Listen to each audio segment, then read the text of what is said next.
नमस्कार, आप सभी का स्वागत है अमित प्रताप क्लासेज में। तो आज की ये क्लास होगी शानदार ज़बरदस्त। तो ये क्लास है करंट अफेयर से संबंधित। तो डेली अब आपको एक क्लास करंट अफेयर की मिलेगी जो आपके एग्ज़ाम जो आने वाले हैं, railway, group D, NTPC, SSC, Delhi police के एग्ज़ाम चल रहे हैं, उसमें भी काफ़ी ये हेल्प देगी। और ये काफ़ी जो एग्ज़ाम आपकी तैयारी कर रहे हैं, आप तैयारी कर रहे हैं, उनके लिए लाभदायक होगी।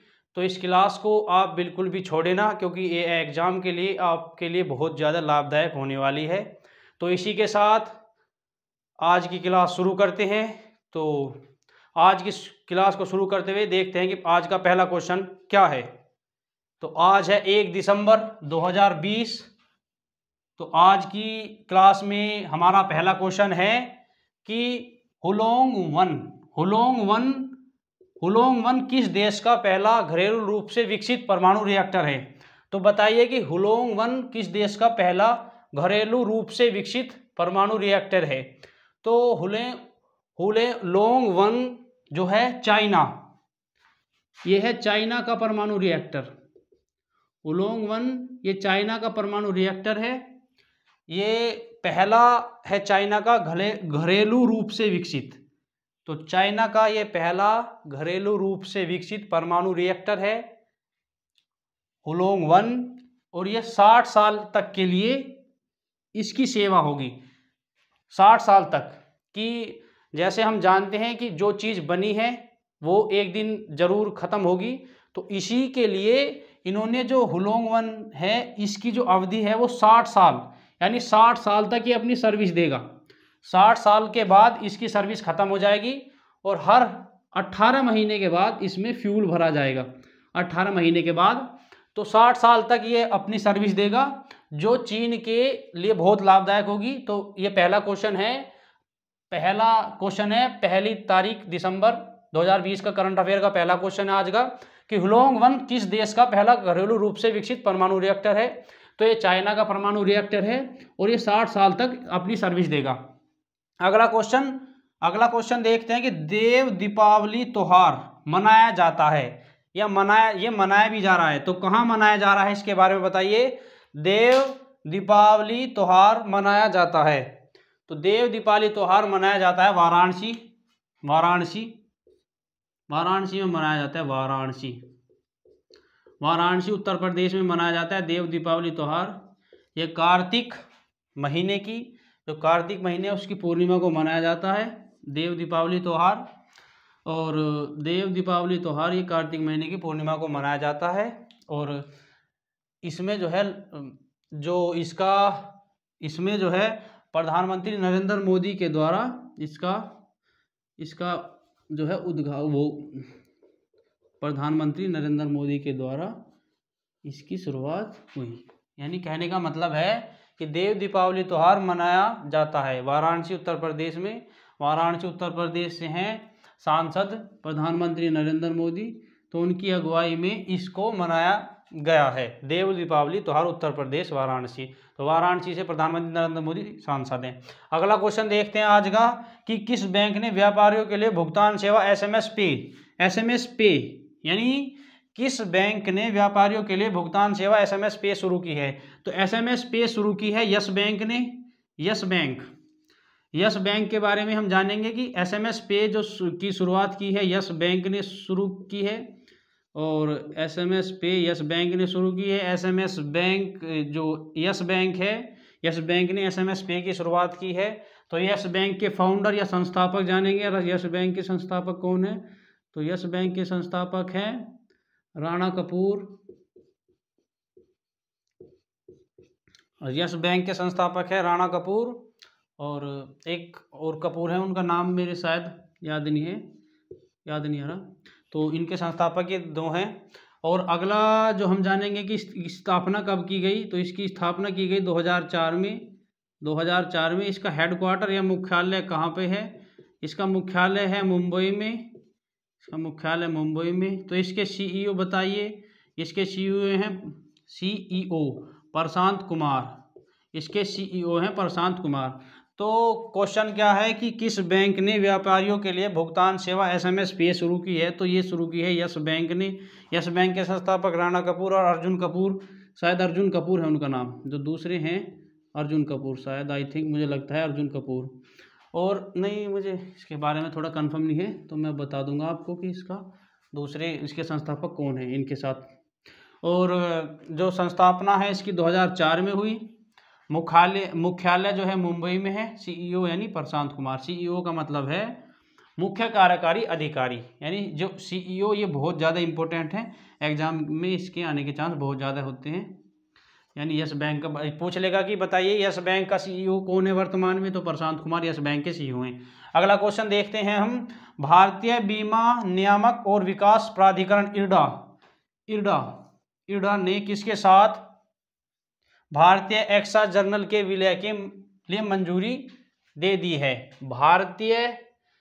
भारतीय बीमा नियामक और विकास प्राधिकरण ने इरडा है, भारतीय बीमा नियामक और विकास प्राधिकरण ने किसके साथ भारतीय एक्सा जर्नल के विलय के लिए मंजूरी दे दी गई है? तो ये क्वेश्चन आपने लिख लिया। तो क्वेश्चन को जो मैं आपको बताता था ये लिखते जाइए, क्योंकि ये एग्जाम में आने के चांस बहुत ज़्यादा हैं, तो इसलिए ये क्वेश्चन आप एक नोटबुक लीजिए और उस पर लिखते जाइए। अगला क्वेश्चन जो है, भारतीय बीमा नियामक और विकास प्राधिकरण ने किसके साथ भारतीय एक्सा जर्नल के विलय के लिए मंजूरी दी है? तो ये है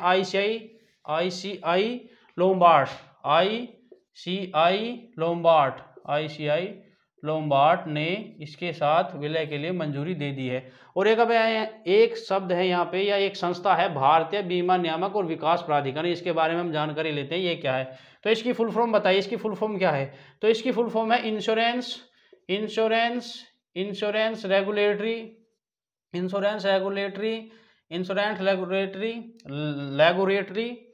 एंड डेवलपमेंट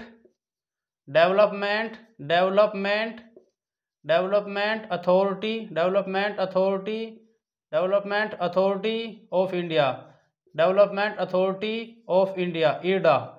यानी इसकी फुल फॉर्म पूछ लेगा कि इरडा की फुल फॉर्म बताइए कि क्या है, इरडा की फुल फॉर्म क्या है? तो इरडा की फुल फॉर्म है insurance regulatory and development authority of India. Insurance regulatory and development authority of India. तो इसका क्या काम है? काम बताइए कि इसका काम क्या है, इरडा का काम क्या है? तो जितनी भी भारत में इंश्योरेंस कंपनी है, LIC हो या और कोई सी भी जनरल इंश्योरेंस कंपनी हो, तो वो सब जो है इसके अधीन काम करती हैं, यानी इसके अंतर्गत वे काम करती हैं इरडा के अंतर्गत। तो इरडा की स्थापना कब की गई? तो एक एक्ट अधिनियम आया था 1999 अधिनियम एक्ट के तहत, या 1999 एक अधिनियम आया था, उसके तहत इसकी स्थापना की गई थी। और इसके जो अब पूछ लेगा कि सभापति या चेयरमैन बताइए, यानी इसके चेयरमैन कौन है, इसके चेयरमैन बताइए या चेयरपर्सन बताइए। इसके चेयरपर्सन कौन है? तो बताइए कि चेयरपर्सन, इरडा के चेयरपर्सन है सुभाष चंद्र खूंटिया। इरडा के जो चेयरपर्सन है वो सुभाष चंद्र खूंटिया हैं। इरडा के जो चेयरपर्सन है वो सुभाष चंद्र खूंटिया हैं। तो बताइए कि क्वेश्चन था कि भारतीय बीमा नियामक और विकास प्राधिकरण ने किसके साथ भारतीय एक्सा जर्नल के विलय के लिए मंजूरी दे दी है? तो इसका जवाब होगा ICI लोम्बार्ड के साथ मंजूरी दे दी है। अब यहाँ एक संस्था है इरडा, तो इरडा के बारे में हम थोड़ी सी जानकारी लेते हैं कि इरडा क्या है, क्योंकि जानकारी मैं आपको इसीलिए दे रहा हूँ कि क्वेश्चन में आपका जो क्वेश्चन है इसमें कुछ भी ना छूटे, इस तरीके से मैं आपको जानकारी दे रहा हूँ, क्योंकि एग्जाम में कुछ भी पूछा जा सकता है, तो ये एग्जाम पॉइंट ऑफ व्यू से बहुत ज़्यादा इंपॉर्टेंट है। तो इरडा के बारे में पढ़ेंगे। इरडा है insurance regulatory and development authority of India. पूछ लेगा कि बताइए कि इरडा में डी क्या है? तो डी क्या है? डेवलपमेंट। बताइए कि आर क्या है? आर है रेगुलेटरी। एग्जाम में पूछ लेता है कि इसका मतलब क्या है, बताइए कि ए का मतलब है अथॉरिटी, आई का मतलब पूछ लेगा इंश्योरेंस, दे देगा ऑप्शन में इंडियन इंश्योरेंस या और कोई ऑप्शन, तो हम लगाएंगे इंश्योरेंस। तो इसमें इस तरीके से क्वेश्चन बनते हैं। फिर हम बताएंगे कि इसकी स्थापना बताइए, तो अधिनियम आया था 1999 में, इसके अंतर्गत इसकी स्थापना की गई थी। इसके चेयरपर्सन बताइए, सुभाष चंद्र खूंटिया, जो कि इम्पोर्टेंट है, या सुभाष चंद्र खूंटिया इसके वो हैं चेयरपर्सन। तो अगला क्वेश्चन हम देखते हैं कि हाल ही में हाल ही में, ये 5वां क्वेश्चन है, हाल ही में डेव प्रू का निधन हो गया, वे कौन थे? तो बताइए, हाल ही में डेव प्रू का निधन हो गया, वे कौन थे? तो डेव प्रू का जो निधन हो गया हाल ही में, तो बताइए वे कौन थे? तो वे थे एक ब्रिटिश अभिनेता डेव प्रू, ब्रिटिश अभिनेता डेव प्रू थे, ब्रिटिश अभिनेता जिनका हाल ही में निधन हो गया। तो आखिर हम उनके बारे में पढ़ क्यों रहे हैं, क्यों इम्पोर्टेंट है एग्जाम पॉइंट ऑफ व्यू से? क्योंकि एक फिल्म में इन्होंने अच्छा किरदार निभाया जो थी स्टार वॉर्स में इन्होंने डॉर्थ वंडर का किरदार निभाया था, खलनायक के रूप में, यानी एक विलन के रूप में जो इन्होंने किरदार निभाया था। क्वेश्चन है, हाल ही में डेव प्रूफ का निधन हो गया, वे कौन थे? तो डेव प्रूफ एक ब्रिटिश अभिनेता थे, इन्होंने, ये एक अभिनेता थे और ये स्टार वॉर्स में इनको डॉर्थ वंडर का जो खलनायक का किरदार है उसके रूप में इनको जाना जाता है, तो इनका निधन हो गया है। अगला क्वेश्चन देखते हैं, एससीओ के सरकार के प्रमुखों की बैठक में भाग नहीं लिया, किसने नहीं लिया? भारत सरकार की तरफ से किसने नहीं लिया? बताइए, हाल ही में सरकार के प्रमुखों की बैठक में भाग नहीं लिया, तो बताइए कि हाल ही में एससीओ के सरकार के प्रमुखों की बैठक में भाग नहीं लिया, भारत की तरफ से किसने नहीं लिया? तो प्रधानमंत्री नरेंद्र मोदी ने नहीं लिया, नरेंद्र मोदी। ठीक है, क्वेश्चन पूछ लेगा कि बताइए कि एससीओ में किसने भाग नहीं लिया भारत की तरफ से? तो प्रमुखों का मतलब, यानी एससीओ में प्रमुखों की बैठक होती है और जो अलग अलग रक्षा की बैठक होती है, कि रक्षा विशेषज्ञ की बैठक, रक्षा प्रमुखों की बैठक होती है, वित्त सचिवों की बैठक होती है। तो इस तरीके के कई जो प्रमुख है सरकारों के जो अलग अलग विभाग हैं उनके प्रमुखों से इसके बारे में मीटिंग होती है। और एक मीटिंग होती है कि सरकार के प्रमुख, यानी जो सरकार के मुखिया हैं, प्रधानमंत्री हैं, उनकी जो बैठक होती है, तो उसे कहते हैं कि सरकार के प्रमुख, समझे? सरकार के प्रमुख यानी जो पीएम होते हैं देश के, उनकी बैठक में जो है भारत की तरफ से किसने हिस्सा नहीं लिया? तो नरेंद्र मोदी। और एक व्यक्ति जो इनके ही समकक्ष हैं वो हैं इमरान खान कहाँ के प्रधानमंत्री हैं? तो इमरान खान है पाकिस्तान के प्रधानमंत्री। तो इन दोनों ने एससीओ की बैठक, सरकार के प्रमुखों की बैठक में हिस्सा नहीं लिया। तो अब देखते हैं कि एससीओ क्या है, अब इसके बारे में पढ़ेंगे कि एससीओ क्या है। तो एससीओ बताइए मुझे क्या है, बताइए कि एससीओ क्या है, एससीओ बताइए कि क्या है, एससीओ बताइए कि क्या है। तो एससीओ है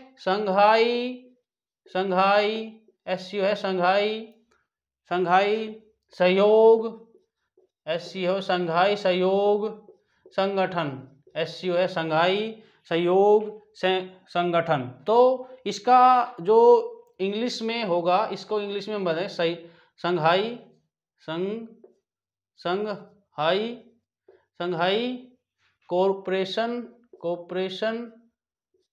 कोऑपरेशन ऑर्गेनाइजेशन, तो इसका ये होगा। ठीक है, यानी एससीओ क्या है? एससीओ है एक संस्था, या एससीओ है एक संगठन, इसका पूरा नाम है शंघाई सहयोग संगठन। तो इसका इंग्लिश में होगा शंघाई कोऑपरेशन ऑर्गेनाइजेशन। अब बताइए कि इसकी स्थापना कब की गई? पूछ लेगा कि बताइए कि एससीओ की स्थापना कब की गई, या पूछ लेगा कि एससीओ के सरकार के प्रमुखों की बैठक में भारत की तरफ से नरेंद्र मोदी ने भाग नहीं लिया। तो बताइए कि एससीओ का गठन कब हुआ? पूछ लेगा कि एससीओ का गठन हुआ था 15 जून 2001 को, एससीओ का गठन हुआ था 15 जून 2001 को एससीओ का गठन किया गया था। अब एससीओ में वर्तमान में कितने सदस्य? बूझ लेगा कि एससीओ में वर्तमान में सदस्य हैं, वर्तमान में एससीओ में सदस्य बूझ लेगा कि वर्तमान में 8 सदस्य हैं। अब वो 8 सदस्य में बूझ लेगा कि कोई सा एक सदस्य जो देश है वो वहाँ से हटा देगा, कि बूझ लेगा कि बताइए कि इनमें से कौन सा देश नहीं है। तो हम देखते हैं कि वर्तमान में जो शंघाई सहयोग संगठन है उसमें कितने देश हैं? तो 8 देश हैं। पहला देश है भारत, चीन, रूस, Pakistan, Kazakhstan, Kazakhstan, Kazakhstan, Kyrgyzstan, Kyrgyzstan, ठीक है, किर्गिस्तान, तजाकिस्तान, तजाकिस्तान, और एक है उज्बेकिस्तान, एक है उज्बेकिस्तान, उज्बेकिस्तान, ठीक है, एक है उज्बेकिस्तान। तो यहाँ पे पूछ लेगा कि बताइए कि वर्तमान, पूछ लेगा, क्वेश्चन पूछ लेगा एग्जामिनर कि बताइए कि संघाई सहयोग संगठन में इनमें से कौन सा देश नहीं है। एक ऑप्शन दे देगा भारत, दूसरा ऑप्शन दे देगा अफगानिस्तान, तीसरा ऑप्शन दे देगा नेपाल, चौथा ऑप्शन दे देगा म्यांमार। तो अगर हमें इन 8 देशों के बारे में पता होगी तो हम भारत को ही लगाएंगे, ठीक है। तो अब दोबारा से देखते हैं, नहीं, दोबारा से देखते हैं कि इसका सवाल पूछा क्या था। सवाल पूछा था कि एससीओ के सरकार के प्रमुखों की बैठक में भाग नहीं लिया, किसने नहीं लिया, तो पीएम नरेंद्र मोदी ने नहीं लिया था, नहीं लिया, ठीक है। और तो एससीओ संगठन क्या है, ये है कोऑपरेशन ऑर्गेनाइजेशन। इसकी स्थापना कब की गई, इसकी स्थापना की गई है 15 जून 2001 को। वर्तमान में इसने 8 सदस्य हैं, भारत, चीन, रूस, पाकिस्तान, कजाकिस्तान, किर्गिस्तान, तजाकिस्तान और उज्बेकिस्तान। तो यहाँ कन्फ्यूजन हुई, यहाँ है ये है कजाकिस्तान और ये है तजाकिस्तान। तो ये अलग अलग देश हैं, इसमें कन्फ्यूजन ना हो। ये है कजाकिस्तान, ये है तजाकिस्तान और यह है कजाकिस्तान, ठीक है। तो इसकी जो हेडक्वार्टर है ये बताइए, ये जो संघाई कोऑपरेशन ऑर्गेनाइजेशन है इसका हेडक्वार्टर बताइए। तो इसका हेडक्वार्टर है चीन की राजधानी। अब यहाँ से 2 क्वेश्चन होंगे, पहला क्वेश्चन तो इसका हेडक्वार्टर हो जाएगा, दूसरा क्वेश्चन हमें बताएगा चीन की राजधानी क्या है। तो चीन की राजधानी है बीजिंग और बीजिंग में ही इसका हेडक्वार्टर है। तो देखिए अब एक ही क्वेश्चन से आपके कितने क्वेश्चन हो गए। देखिए एससीओ के सरकार के प्रमुखों की बैठक में भाग नहीं लिया पीएम नरेंद्र मोदी, पहला क्वेश्चन तो ये। दूसरा क्वेश्चन हो गया कि ये एससीओ क्या है, तो एससीओ है संघाई कोऑपरेशन ऑर्गेनाइजेशन। तीसरा क्वेश्चन है कि इसकी स्थापना कब हुई, इसकी स्थापना ये हुई, इसमें बताइए कितने देश हैं। चौथा क्वेश्चन आपका ये हो गया। पांचवा क्वेश्चन आपका ये हो गया कि बताइए कि भारत, चीन, रूस पूछ लेगा कि एक क्वेश्चन दे देगा कि बताइए कि जो एससीओ है उसमें 4 ऑप्शन देगा, उसमें से किसी का एक का नाम इसमें लिख देगा कि बताइए इसमें कौन सा देश है। तो अगर हमें 8 देशों के बारे में पता होगी तो हम इसमें से उत्तर गलत नहीं करेंगे, तो हम सही करेंगे। अब पूछ लेगा कि बताइए कि इसका हेडक्वार्टर कहाँ है, तो हेडक्वार्टर चीन की राजधानी बीजिंग, हमें पता लगे कि चीन की राजधानी बीजिंग है। तो यहाँ से छठा क्वेश्चन आ गया। और फिर इसका जो एससीओ का जो हेडक्वार्टर है वो बीजिंग में है। तो एक ही क्वेश्चन से 7 क्वेश्चन कवर हो गए, यानी एक ही क्वेश्चन से आपके 7 क्वेश्चन कवर हो चुके हैं। अगला क्वेश्चन देखते हैं, अगला 7वां क्वेश्चन। हाल ही में सादिक अल मेहदी का निधन हो गया, वे कहाँ के प्रधानमंत्री थे, बताइए। सादिक अल मेहदी का निधन हो गया, बताइए वे कहाँ के प्रधानमंत्री थे। तो सादिक अल मेहदी जो थे वो थे सूडान के प्रधानमंत्री। सूडान एक देश है, सूडान के प्रधानमंत्री थे। सूडान के प्रधानमंत्री कौन थे, सादिक अल मेहदी जो थे सूडान के प्रधानमंत्री थे, सादिक अल मेहदी, जिनका हाल ही में निधन हो गया, ठीक है। और अब बताइए कि यहाँ की राजधानी क्या है। राजधानी है यहाँ की खार्तूम। खार्तूम है यहाँ की राजधानी। मुद्रा बताइए यहाँ की क्या है, मुद्रा है सूडानी पाउंड, मुद्रा है सूडानी पाउंड, मुद्रा है यहाँ की सूडानी पाउंड, ठीक है। और यहाँ के जो प्रधानमंत्री हैं, प्रधानमंत्री वर्तमान में बताइए यहाँ के प्रधानमंत्री कौन है, बताइए। यहाँ के प्रधानमंत्री हैं अब्दाला हैमडोक करके यहाँ के प्रधानमंत्री है। तो एक क्वेश्चन से आपके 4 क्वेश्चन कवर हो गए। तो ऐसा पढ़ेंगे कि क्वेश्चन एक होगा और उससे कई क्वेश्चन लिखेंगे, जो कि आपके क्वेश्चन जो साथ के साथ क्लियर होते चले जाएंगे। तो देखते हैं कि 7वां क्वेश्चन है, हाल ही में सादिक अल मेहदी का निधन हो गया, वे कहाँ के प्रधानमंत्री थे। तो सादिक अल मेहदी थे सूडान के। सूडान की राजधानी बताइए खार्तूम, मुद्रा है सूडानी पाउंड और प्रधानमंत्री अब्दाला हैमडोक करके। तो अगला क्वेश्चन देखते हैं हम, जगन्नाथ थोडू योजना किस राज्य केंद्र शासित प्रदेश ने शुरू की, बताइए। जगन्नाथ थोडू योजना किस केंद्र शासित प्रदेश या राज्य ने शुरू की। तो जगन्नाथ थोडू किस राज्य ने शुरू की, तो जगन्नाथ थोडू जो योजना है वो शुरू की आंध्र प्रदेश ने। अब आंध्र प्रदेश के बारे में हम पूरी जानकारी लेंगे, क्योंकि हम जानकारी क्वेश्चन ऐसा लेंगे कि जो हमारा एक भी क्वेश्चन ना छूटे। तो जगन्नाथ थोडू योजना किसके द्वारा शुरू की, आंध्र प्रदेश के मुख्यमंत्री कौन है, आंध्र प्रदेश के मुख्यमंत्री हैं जगन मोहन रेड्डी के द्वारा इसकी शुरुआत की गई। अब बताइए कि कोई भी योजना है तो उसका कुछ लक्ष्य होता है, कोई भी योजना ऐसे ही शुरू नहीं की जाती, तो उसका लक्ष्य होता है। इसका लक्ष्य क्या है? इसका लक्ष्य है कि 10,000 रुपये, यानी 10,000 रुपये किसे देगी? रेडी पटरी वालों को, बिना ब्याज की, बिना बिना बिना ब्याज यानी बिना लोन की, यानी सॉरी बिना ब्याज, ब्याज नहीं होगा, ये आपको दिए जाएंगे। तो बताइए कि इससे जो है 10 लाख जो व्यक्ति हैं उनको लाभान्वित होंगे। 10 लाख व्यक्ति कौन लाभान्वित होंगे? 10 लाख व्यक्ति लाभान्वित होंगे। अब हमने पढ़ा कि जगन्नाथ थोडू योजना किस राज्य ने शुरू की, तो जगन्नाथ थोडू योजना शुरू की आंध्र प्रदेश के मुख्यमंत्री जगन मोहन रेड्डी ने। 10,000 रुपये आपको मिलेंगे जो आंध्र प्रदेश में जो रेडी पटरी वाले हैं उन्हें बिना ब्याज के। 10 लाख जो व्यक्ति हैं उनको लाभान्वित होंगे। अब आंध्र प्रदेश के बारे में थोड़ा पढ़ते हैं और, तो बताइएगा आंध्र प्रदेश के जो गवर्नर है वो कौन है? बताइए, हमने कल परसों पढ़ा था शायद कि गवर्नर बताइए। तो आंध्र प्रदेश के गवर्नर है विश्वभूषण हरिचंदन। विश्वभूषण हरिचंदन, विश्वभूषण हरिचंदन है यहाँ के गवर्नर। अब बताइए कि आंध्र प्रदेश की स्थापना कब हुई? आंध्र प्रदेश की स्थापना हुई 1 नवंबर 1956। 1 नवंबर 1956 को आंध्र प्रदेश की स्थापना की गई। अब बताइए 1 नवंबर 1956 को आंध्र प्रदेश की स्थापना की गई। 1 नवंबर 1956 को आंध्र प्रदेश की स्थापना की गई। बताइए कि लोकसभा की कितनी सीट है आंध्र प्रदेश में? लोकसभा की सीट बताइए। तो लोकसभा, राज्यसभा, इनकी सीट बताइए कि आंध्र प्रदेश में लोकसभा और राज्यसभा की कितनी सीट है? तो लोकसभा और राज्यसभा की सीट बताइए। जिले बताइए कि कितने हैं? जिले बताइए आंध्र प्रदेश में कितने हैं? तो लोकसभा की है यहाँ पर 25 सीट, राज्यसभा की है यहाँ पर 15 सीट और जिले हैं यहाँ पे 13। ठीक है, क्वेश्चन हम दोबारा देखते हैं। जगन्नाथ थोडू योजना किस राज्य केंद्र शासित प्रदेश ने शुरू की? जो जगन्नाथ थोडू योजना आंध्र प्रदेश के मुख्यमंत्री जगन मोहन रेड्डी के द्वारा शुरू की। इस योजना का लक्ष्य जो है वो 10,000 रुपये देना है बिना ब्याज के रेडी पटरी वालों को। इससे 10 लाख व्यक्ति लाभान्वित होंगे। गवर्नर यहाँ के विश्वभूषण हरिचंदन है। स्थापना यहाँ कब हुई इस राज्य की, आंध्र प्रदेश की? तो 1 नवंबर 1956। लोकसभा की सीट बताइए, 25 है। राज्यसभा की सीट बताइए, 11 हैं। और जिले की कितने हैं इसमें? 13। तो एक क्वेश्चन से आपके देखिए 1 2 3 4 5 6 7, एक क्वेश्चन से 7 क्वेश्चन कवर हो गए।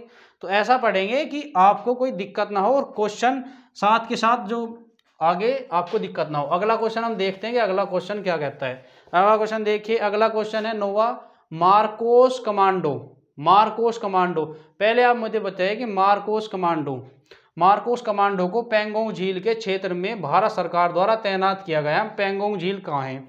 मार्कोस कमांडो को पेंगोंग झील के क्षेत्र में भारत सरकार के द्वारा तैनात किया गया है। पेंगोंग झील कहाँ है? तो हमें बताया कि पेंगोंग झील पे बहुत विवाद है। तो पेंगोंग झील कहाँ पे? लद्दाख में। अब लद्दाख में है तो लद्दाख के उपराज्यपाल बताइए। पहला क्वेश्चन, लद्दाख के उपराज्यपाल है गिरीश चंद्र माथुर।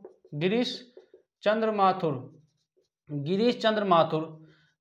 माथुर। इनसे ही मिलता जुलता नाम है जम्मू कश्मीर के उपराज्यपाल जो प्रथम थे, उनका था गिरीश चंद्र मुर्मू। ठीक है, तो यहाँ पर आप कंफ्यूज मत होना कि ये क्वेश्चन एक साथ हैं, एक जैसे ही आपको मिलेंगे। तो देखिए लद्दाख के जो उपराज्यपाल हैं वे गिरीश चंद्र माथुर हैं और गिरीश चंद्र मुर्मू है जम्मू कश्मीर के, यानी थे, फिलहाल हैं यहाँ पर मनोज सिन्हा। ठीक है, तो मैंने आपको ये क्वेश्चन इसीलिए दिया कि आप कंफ्यूज ना हो, ताकि आप क्वेश्चन गलत कर दें। तो आगे देखते हैं कि आगे क्वेश्चन क्या कहता है। आगे कहता है कि पेंगोंग झील में ये जो है, पेंगोंग झील कहाँ है? पेंगोंग झील है तो पेंगोंग झील है लद्दाख में। लद्दाख के उपराज्यपाल हैं गिरीश चंद्र माथुर। तो इसी के साथ मैंने आपको कहा कि जम्मू कश्मीर के प्रथम उपराज्यपाल थे गिरीश चंद्र मुर्मू। तो यहाँ मुर्मू है गिरीश चंद्र और यहाँ गिरीश चंद्र माथुर है। ठीक है, तो यहाँ कन्फ्यूज ना होना। और जो गिरीश चंद्र मुर्मू है ये 14वें कैग बना दिए गए हैं। मैंने आपको बताया था कि 14वें कैग ये आपके बना दिए गए हैं।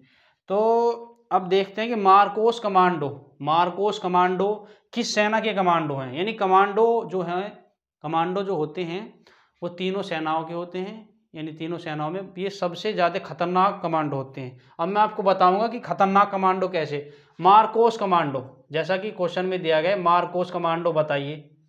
मार्कोस कमांडो है नौसेना के कमांडो, सबसे खतरनाक कमांडो, यानी सबसे खतरनाक सैनिक। ठीक है, कमांडो। और गरुड़ कमांडो किस सेना के? गरुड़ कमांडो। तो गरुड़ कमांडो है वायुसेना के। और पैरा कमांडो बताइए। पैरा कमांडो बताइए किसके? तो पैरा कमांडो है थल सेना के। तो 3 क्वेश्चन आपके कवर यहाँ से हो गए कि पैरा कमांडो। अब देखिए मार्कोस कमांडो, इसकी इसकी स्थापना की गई थी 1987 में। मार्कोस कमांडो की स्थापना की गई थी 1987 में। तो मार्कोस कमांडो को पैंगोंग झील के क्षेत्र में भारत सरकार द्वारा तैनात किया गया। पैंगोंग झील बताइए कहाँ है? तो पैंगोंग झील है आपकी लद्दाख में। लद्दाख के उपराज्यपाल गिरीश चंद्र माथुर हैं। गिरीश चंद्र मुर्मू जम्मू कश्मीर के प्रथम उपराज्यपाल थे, जो 14वें कैग बना दिए गए हैं। मार्कोस कमांडो नौसेना के होते हैं। इसकी स्थापना यानी इसकी जो शुरुआत की गई थी वो 1987 में की गई थी। गरुड़ कमांडो होते हैं वायुसेना के, जो पैरा कमांडो होते हैं पैरा कमांडो होते हैं थल सेना के। तो हमने यहाँ से कवर किया। अगला क्वेश्चन हम देखते हैं कि रोशनी अधिनियम क्या है या किस राज्य या केंद्र शासित प्रदेश ने शुरू किया। बताइए कि रोशनी अधिनियम क्या है? तो रोशनी अधिनियम रोशनी अधिनियम। तो रोशनी अधिनियम के बारे में जाने कि रोशनी अधिनियम क्या है। तो रोशनी अधिनियम जो है 2001 में इसकी शुरुआत की गई थी। इसका ये अधिनियम क्या है? तो ये अधिनियम है कि 1990 से पहले जो व्यक्ति जम्मू कश्मीर में रह रहे हैं उन्होंने ज़मीन पर जो है अवैध तरीके से कब्जा किया है। तो सरकार को वो जो कब्जा है वो छुटाना है, और जो ज़मीन वो अवैध तरीके से उनके द्वारा छीनी या उनके द्वारा ली गई है, जो व्यक्तियों ने अवैध तरीके से कब्जा किया है, वो सरकार जो है उस पर जो मार्केट रेट यानी सरकारी रेट पर उस ज़मीन को बेचेगी। तो इसका मतलब ये है, दोबारा से समझिए कि रोशनी अधिनियम क्या है, ये किस राज्य केंद्र शासित प्रदेश ने शुरू किया। तो रोशनी अधिनियम जो है जम्मू कश्मीर में शुरू किया गया है, यानी जम्मू कश्मीर में शुरू किया गया था। 2001 में शुरू किया गया था। फारूक अब्दुल्ला जो की सरकार में शुरू किया गया था। इसमें जो है 1990 से पहले जो लोग थे जम्मू कश्मीर में, उन्होंने ज़मीन पे अवैध तरीके से कब्जा किया था। तो इसी कब्जे को छुटाने के लिए, या कह दें कि ज़मीन को सरकारी रेट पर बेचने के लिए इस अधिनियम की शुरुआत की गई थी। तो रोशनी अधिनियम की शुरुआत की गई थी 2001 में। किसकी सरकार में इसकी शुरुआत की गई थी? फारूक अब्दुल्ला की सरकार में इसकी शुरुआत की गई थी। ये जो था 1990 से पहले जो व्यक्ति थे जो रह रहे थे, उन्होंने अवैध तरीके से ज़मीनों पर कब्जा किया था। उस कब्जे को उन ज़मीनों को जो है बेचना था गवर्नमेंट के रेट पर। इससे एक नुकसान हुआ। इससे एक नुकसान कैसा हुआ कि जो अमीर व्यक्ति थे उन्होंने जो है वहाँ पे ज़्यादा ज़मीन खरीदी, जिससे इस अधिनियम को बंद करना पड़ा। तो फिलहाल ये अधिनियम बंद कर दिया गया है। ठीक है। तो रोशनी अधिनियम जो है कहाँ से शुरू किया गया? तो रोशनी अधिनियम किया गया है जम्मू कश्मीर से रोशनी अधिनियम शुरू किया गया था। तो रोशनी अधिनियम क्या है, ये किस राज्य से या केंद्र शासित प्रदेश में शुरू किया? तो रोशनी अधिनियम जम्मू कश्मीर में शुरू किया गया। मैंने आपको बताया कि रोशनी अधिनियम क्या है। इसकी शुरुआत हुई थी 2001 में फारूक अब्दुल्ला की सरकार में। तो जम्मू कश्मीर के बारे में पढ़ा। जम्मू कश्मीर के जो हैं प्रथम उपराज्यपाल थे गिरीश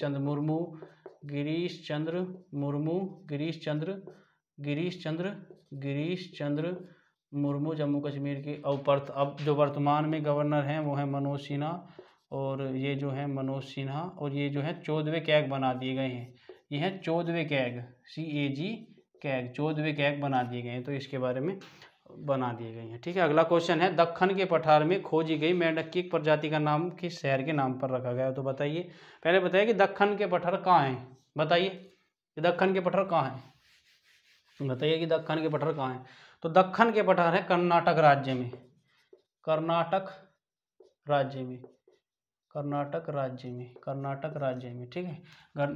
जो है दक्खन के पठार है कर्नाटक राज्य में। ठीक है। तो यहाँ पे मेंढक की एक प्रजाति को गए किस शहर के नाम पर रखा गया? मेंढक की एक प्रजाति का नाम रखा गया बेंगलुरु के शहर के नाम पर। दक्खन के पठार में खोजी गई मेंढक की एक प्रजाति का नाम किस शहर के नाम पर रखा गया? तो दक्खन के पठार में खोजी गई मेंढक की एक प्रजाति का नाम किसके शहर के नाम पर रखा गया? तो शायद इसका आंसर मैं कंफ्यूज हूँ, तो मैं इसका आंसर आपको कल अच्छी तरीके से बताऊंगा कि इसका आंसर क्या है, बेंगलुरु है, क्या है इसका आंसर। ठीक है। इसका आंसर मैं आपको कल बताऊंगा। ठीक है। इसका आंसर। ठीक है। तो अगला क्वेश्चन देखते हैं। लास्ट क्वेश्चन है, किरण माहेश्वरी का निधन हो गया, वे कौन थी? तो किरण माहेश्वरी जो थी विधायक थी, भाजपा से विधायक थी। ठीक है। भाजपा से विधायक थी। राजस्थान, ठीक है, राजस्थान से भाजपा की विधायक थी, ठीक है। तो ये थी किरण माहेश्वरी। और ये पूछ लेगा कि किरण माहेश्वरी का निधन हो गया तो बताइए वे किस क्षेत्र से जुड़ी थी, तो वे राजनीति से जुड़ी थी, ठीक है, राजनीति, ठीक है, राजनीति से जुड़ी थी। तो आपके 2 क्वेश्चन यहाँ पे कवर हो गए। तो किरण माहेश्वरी का निधन हो गया, वह कौन थी, वह थी एक राजनीति से संबंधित, भाजपा से विधायक थी और राजस्थान से उनका संबंध था, ठीक है। तो ये जो है 12 क्वेश्चन है, तो 12 में एक क्वेश्चन ये गलत लगता है शायद मुझे, तो इसका जो मैं जवाब आपको कल दूंगा, ठीक है। तो बाकी जो आपको ये क्लास कैसी लगी इसके बारे में हमें बताइए, हमारे चैनल को लाइक शेयर एंड सब्सक्राइब करें। आपको एक क्लास कैसी लगी इसके बारे में हमें कमेंट करें। तो आपको डेली यहाँ पे करंट अफेयर की क्लास दी जाएगी, तो आप इस क्लास को ना छोड़ें। एग्ज़ाम के लिए दिल्ली पुलिस के जो एग्ज़ाम चले उनके लिए, SSC, railway, NTPC, group D, UP police जो आने वाली वैकेंसी है उनके लिए काफ़ी लाभदायक होगा। तो इस चैनल को लाइक शेयर सब्सक्राइब और कमेंट करें। धन्यवाद। जय हिंद, जय भारत।